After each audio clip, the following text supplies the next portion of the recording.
వీడెవడో అన్నం వండుకుంటున్నాడు అనుకుంటున్నారు కదా. అన్నం కాదండి, ఈరోజు పన్నీర్ బిర్యానీ.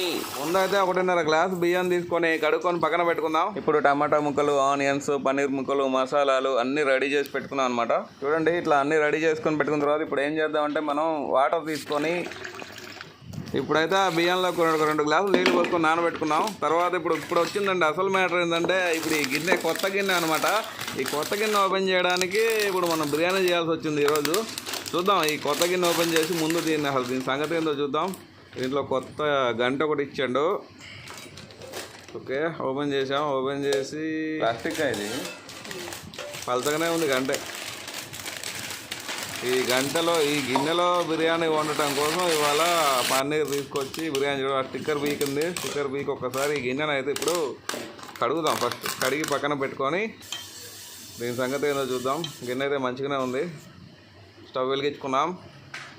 ఇప్పుడైతే ఆ గిన్నె తీసుకొచ్చి ఆ స్టవ్ మీద పెట్టి కొద్దిగా గిన్నె వేడైన తర్వాత ఆ నూనె తీసుకొచ్చి సరిపడా నూనె పోసుకొని ఆ నూనె కూడా కొంచెం వేడైన తర్వాత అలా మనం కట్ చేసి పెట్టుకున్న పన్నీర్ ముక్కలు అందులో వేసి లైట్గా రెడ్ కలర్ వచ్చేలా లైట్గా వేయించుకోండి. మాడకుండా చూసుకోండి. మాడితే మాత్రం తీసి అవతల వేయటమే, గిన్నె గోడ అవతల. మాడకుండా చూసుకోండి. అలా కలిపి పెట్టుకున్న తర్వాత చూడండి, కొద్దిసేపట్లో కొద్దిగా ఈ కలర్ వస్తాయి. ఈ కలర్ రాగానే తీసి గిన్నెలో ప్లేట్లో పెట్టుకుని పక్కన పెట్టుకోండి. పక్కన పెట్టుకున్న తర్వాత మాత్రం ఇప్పుడు స్టార్ట్ అవుతుంది ఇక మన బిర్యానీ. పచ్చిమిరపకాయలు వేసుకొని గాలిన తర్వాత ఆ బిర్యానీ ఆకేసుకోండి. ఆ బిర్యానీ ఆకేసుకున్న తర్వాత అట్లే కట్ చేసి పెట్టుకున్న సన్నగా తరిగిన తర్వాత ఉల్లిగడ్డలు వేసుకొని అవి కూడా. తర్వాత ఇప్పుడు మనం కరివేపాకు, కొత్తిమీర 2 వేసుకొని అట్లా కలిపి ఒక 2 నిమిషాలు అట్లా పెట్టిన తర్వాత టమాటాలు కూడా వేసుకోండి. టమాటా వేస్తే టేస్ట్ బాగుంటుంది. వేసిన కలిపిన తర్వాత ఒకసారి ఒక 2 నిమిషాలు మూత పెట్టుకొని అట్లా తీసిన తర్వాత కొద్దిగా మగ్గిన తర్వాత మసాలా వేసుకొని ధనియాల పొడి, తర్వాత బిర్యానీ మసాలా వేసి తర్వాత అయితే సరిపడా కారం వేసుకోండి. ఎక్కువ వేసుకోకండి, మండుతుంది. తర్వాత ఇప్పుడు కలుపుకొని కాసేపు తర్వాత అల్లం వేసుకోండి. 2 స్పూన్ల అల్లం సరిపడా వేసుకొని తర్వాత మనకు కావాల్సినంత 2 టేబుల్ స్పూన్ల సాల్ట్ వేసుకోండి. వేసుకొని అలా కలిపి ఒక 2 నిమిషాలు కలపండి, ఒక 1 మినిట్ అలా కాసేపు కలపండి. కలిపిన తర్వాత ఇప్పుడు మూత పెట్టేసుకొని ఇప్పుడు మనం ముందు నానబెట్టుకున్న బియ్యాన్ని తీసుకొని అందులో ఉన్న వాటర్ మొత్తం తీసేయండి. వాటర్ తీసేసి ఓన్లీ రైస్ వరకు తీసుకొచ్చి ఈ గిన్నెలో అయితే వేసేయండి. ఒకేసారి పొగ వచ్చేసింది పైకి. ఓకే, ఇది బాగా మగ్గింది. ఇందులో అయితే మనం ఇప్పుడు నానబెట్టుకున్న రైస్ అయితే అందులో వేసేయండి. అందులో వేసేసి మొత్తం వేసేసి చూడండి, అలా రైస్ మొత్తం మనం ఇప్పుడు చూపించిన విధంగా అందులో రైస్ వేసేసి మొత్తం ఇప్పుడు లైట్గా కలపండి. మరీ ఎక్కువ గట్టిగా కలపకండి, ఎందుకంటే రైస్ నానిపోయి ఉన్నాయి కదా, మొత్తం ముక్కలు అయిపోతాయి. బియ్యం చిన్నగా కలుపుకోండి. కలుపుకున్న తర్వాత ఇప్పుడు మీరు ఏం చేస్తారంటే నెక్స్ట్ ఇందులో వాటర్ పోయాలి. ఒక 3 గ్లాసులు అయితే వాటర్ పోసుకోండి. నేనైతే 3 గ్లాసులు అయితే నీళ్లు పోసాను. మీరు తీసుకున్న రైస్ క్వాంటిటీని బట్టి వాటర్ యాడ్ చేసుకోండి మీరు కూడా. నేనైతే తీసుకున్న రైస్కి తగ్గట్టుగా నేనైతే ఆ 3 గ్లాసులు అయితే వాటర్ పోస్తున్నాను. చూడండి, 1, ఇప్పుడైతే 2వ గ్లాస్ పోస్తున్నా, 2, ఓకే, నెక్స్ట్ 3వ గ్లాస్. ఇట్లా 3 గ్లాసులు నీళ్లు పోసుకోండి. నీళ్లు పోసుకొని తర్వాత మంచిగా కలపండి.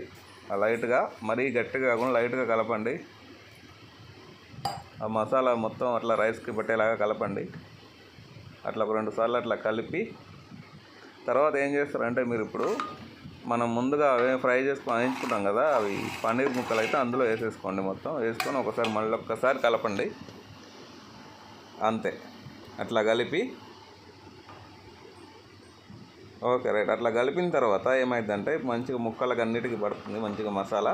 ఇప్పుడు మళ్ళీ ఒకసారి మూత పెట్టేసుకుంటే ఒక 5 నిమిషాలు అట్లా వదిలేయండి. 5 to 10 minutes మనకైతే రెడీ అయిపోతుంది. కొంచెం పలుకున్నట్టుంది, కొంచెం ఉంది, వాటర్ ఉన్నాయి కొంచెం. మళ్ళీ ఒక 2 నిమిషాలు పెడదాం.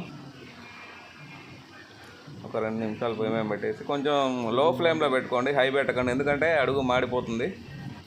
లో ఫ్లేమ్లో పెట్టుకొని ఉంచి తీసిన తర్వాత ఇప్పుడైతే చూడండి వేడిగా పన్నీర్ పులావ్ అయితే రెడీ అయింది.